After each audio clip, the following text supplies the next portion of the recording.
Pouca gente sabe, mas em certos momentos da história, o Brasil foi muito mais do que um país tropical tentando se desenvolver. Durante o Império, ele foi visto como uma potência política estável, uma monarquia respeitada e, acredite se quiser, até como uma alternativa viável de liderança para as regiões que estavam fora da América do Sul.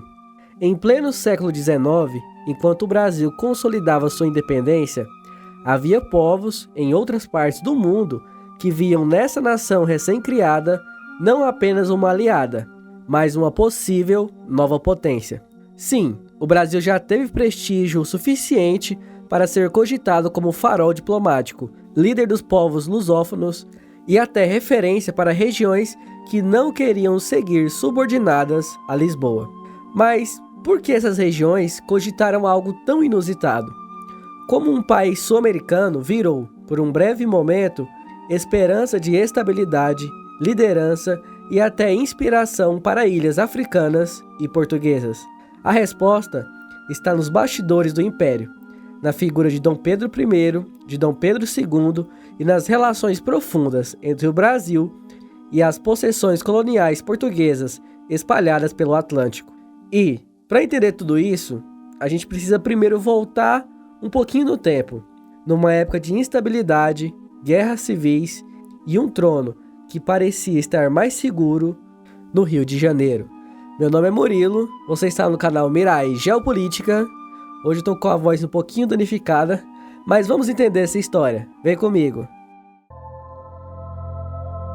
Durante o turbilhão político que envolveu a independência do Brasil e as guerras liberais em Portugal, um arquipélago no meio do Atlântico começou a se agitar. As ilhas dos Açores, tradicionalmente ligadas a Lisboa, passaram a demonstrar algo inesperado, uma profunda simpatia pelo Brasil. Na década de 1820, Portugal enfrentava uma crise existencial. O rei havia fugido para o Brasil. O país estava em guerra contra as ideias liberais e Dom Pedro I já havia proclamado a independência. Mas e os Açores? Esse arquipélago distante ainda fazia parte do Império Português e se viu dividido. De um lado estão os que defendiam a monarquia constitucional portuguesa. Do outro, os que viam em Dom Pedro I o verdadeiro herdeiro legítimo e defensor da tradição imperial. Durante a Guerra Civil Portuguesa, que ocorreu de 1832 a 1834, os Açores se tornaram uma base estratégica para Dom Pedro I, agora Pedro IV de Portugal, que havia abdicado do trono brasileiro e retomado a Europa para lutar contra seu irmão absolutista.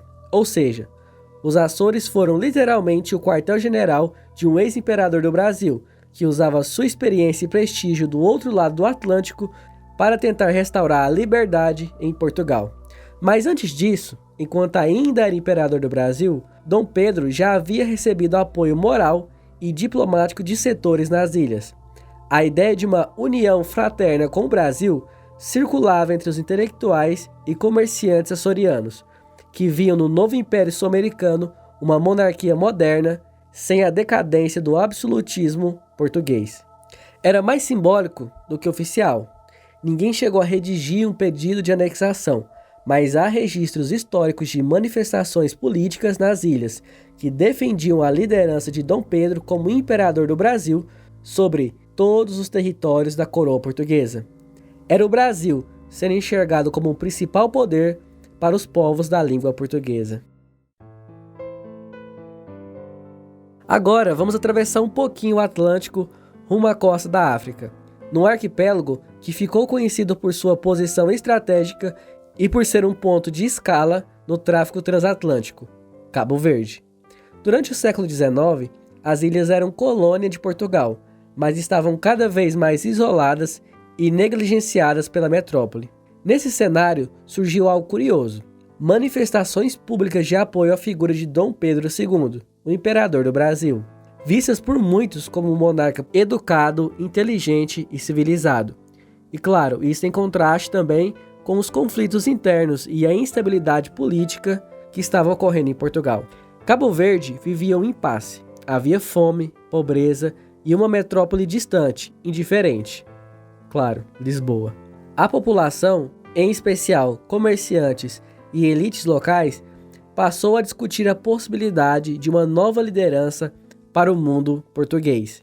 E nesse contexto, o Brasil surgia como uma referência, ou seja, uma colônia que ela havia dado certo, ela tinha se tornado independente, mas ainda assim ela preservava a monarquia. Cartas diplomáticas e registros de missionários mostram que havia admiração por Dom Pedro II e o desejo, ao menos retórico, de que o Brasil assumisse um papel maior no mundo de língua portuguesa. Havia até quem defendesse, entre círculos intelectuais cabo-verdianos, a criação de uma União Atlântica Portuguesa, com o Brasil no centro. É claro, Cabo Verde nunca redigiu um pedido formal para se tornar uma província brasileira, mas o sentimento existiu, um misto de desespero com esperança, no tempo em que Portugal parecia falhar com seus próprios filhos coloniais, e o Brasil brilhava como uma potência tropical admirada por sua estabilidade monárquica e avanço político em relação a Portugal. Enquanto Portugal se fragmentava politicamente e perdia influência sobre suas possessões, no Brasil surgia uma ideia que hoje parece utópica, mas que na época parecia inevitável para alguns: uma união de povos de língua portuguesa, liderados não por Lisboa, mas pelo Rio de Janeiro. A proposta partiu de intelectuais luso-brasileiros e políticos moderados, e eles se questionavam por que manter o império enfraquecido em Portugal se o Brasil era uma potência em ascensão. O Brasil era maior, mais populoso, mais rico e tinha estabilidade monárquica. Enquanto Portugal passava por guerras civis, o Brasil ostentava uma das únicas monarquias funcionais do século XIX fora da Europa. E essa diferença de estabilidade começou a gerar debates em centros de poder e universidades. Alguns imaginaram um modelo unindo o Brasil, os Açores, Cabo Verde, Angola, Moçambique e outras colônias, sob uma coroa simbólica ou sob a liderança brasileira. A ideia parecia ousada, mas fazia sentido em meio ao colapso da influência portuguesa.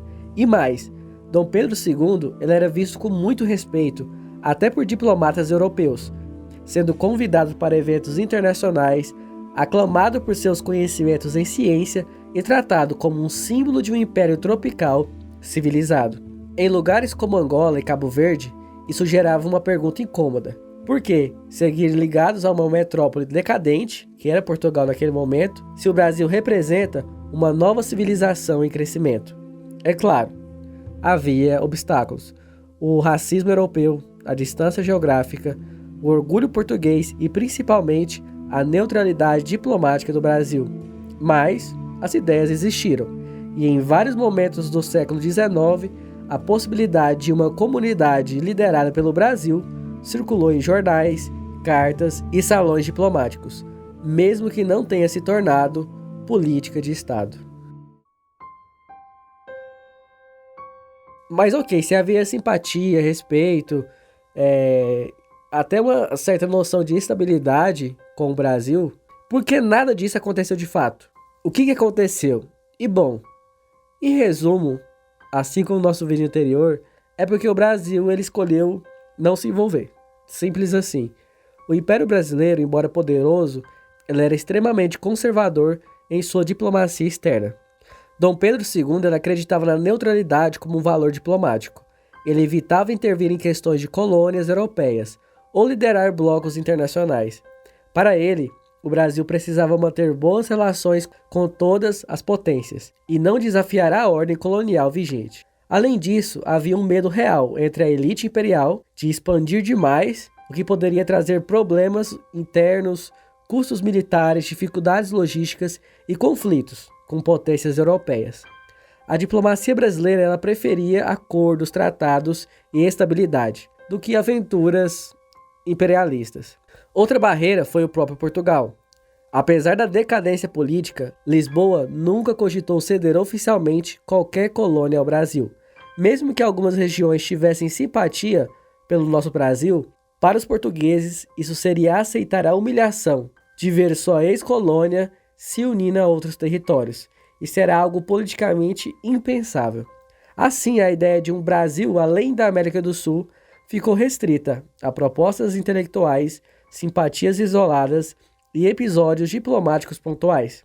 E analisando essa história, talvez o Brasil ele tenha perdido uma chance de liderar esse bloco de países portugueses. Então, o que isso nos mostra? Bom, a história nos mostra que, mesmo fora da América do Sul, o Brasil ele já foi visto com respeito, influência e até mesmo esperança. Os Açores enxergavam no Brasil o futuro da monarquia. Cabo Verde viu em Dom Pedro II uma figura civilizatória. Intelectuais africanos e portugueses cogitaram um bloco liderado pelo Império Tropical, o nosso Brasil. E o mundo, por um breve instante, parou para ouvir o que o Brasil tinha a dizer. Mas, naquele momento, o Brasil ele escolheu o silêncio. E talvez tenha sido a postura correta, ou talvez não. Eu vejo que o Brasil já teve várias oportunidades de assumir o protagonismo aqui na América do Sul. Infelizmente, devido a vários fatores, tanto internos quanto externos, infelizmente nosso país não conseguiu atingir o seu auge. E hoje, infelizmente, a gente vive numa decadência. Eu realmente espero que nosso país possa recuperar. Hoje eu entendo que dificilmente a gente conquistaria um território, até porque hoje o mundo é muito mais burocrático. Mas que a gente possa representar novamente esperança para a América do Sul, que a gente possa se tornar um país forte e que faça diferença, apesar de todas as dificuldades que a gente tem passado nas últimas décadas. Bom, meu nome é Murilo, eu vou ficando por aqui, um forte abraço e até a próxima!